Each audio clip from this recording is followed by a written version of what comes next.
యేసుక్రీస్తు వారిని వాక్యం పావురంతో పోల్చింది. పావురం పవిత్రతకు గుర్తు. పావురం చేదు కట్టులేని నిష్కలంకమైన జీవితానికి, నిష్కలంకత్వానికి, నిష్కపటత్వానికి ఇది గుర్తుగా ఉంది. పావురంలో ఉన్న నిష్కలంకత్వం ఏంటో తెలుసా? ఒక అద్భుతం. ఒక పావురంతో జత కట్టిన తర్వాత చనిపోయే వరకు ఆ రెండే కలిసి భార్యాభర్తలుగా బ్రతుకుతాయి. ఒకవేళ మగ పావురాయే చచ్చిపోయింది, ఆడపావురాయే బ్రతికిన కాలం అంతా ఒంటరిగా దుఃఖారావం చేస్తూ ఆ ఒంటరితనంతోనే చచ్చిపోద్దు. కానీ రెండవ జత దగ్గరికి వెళ్ళదు. ఒక్కడే పురుషునికి, ఒక్కటే స్త్రీకి అంకితం చేయబడి అవి తమ పవిత్రతను కాపాడుకుంటూ ఉంటాయి.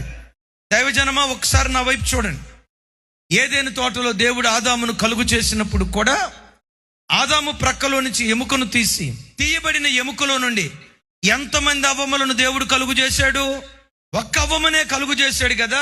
ఒక్క పురుషుడు బ్రతుకు కాలమంతా ఒక్క స్త్రీకి మాత్రమే బద్ధుడై ఉండాలి.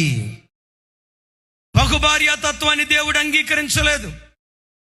అక్రమ సంబంధాలను పరిశుద్ధ గ్రంథ ప్రారంభంలోనే దేవుడు అంగీకరించలేదు. పురుషులారా, మీ వివాహమై ఎన్ని సంవత్సరాలు అవుతుందో నాకు తెలియదు. 10 సంవత్సరాలు అవుతుందో, 15 సంవత్సరాలు అవుతుందో, 20 సంవత్సరాలు అవుతుందో. ఓ చిన్న ప్రశ్న, మీ వివాహమైన ఆ రోజు నుండి ఈ రోజు వరకు నీ భార్యను తప్ప పరస్త్రీని నీ కౌగిటిలోనికి రానివ్వకుండా, పరస్త్రీ శరీరాన్ని అపవిత్రమైన మనస్సుతో తాకకుండా, ఒక్కటే భార్యకి అంకితం చేయబడిన పవిత్రమైన భర్తగా నీ జీవితాన్ని కాపాడుకుంటూ వచ్చావా? ఒకవేళ ఎంతకాలం రోత బ్రతికేవేమో. ఈరోజు ప్రభు నీతో మాట్లాడుతూ ఉండగా కనీసం ఈ రాత్రి నుండి అయినా నీ జీవితాన్ని పవిత్రంగా కాపాడుకో.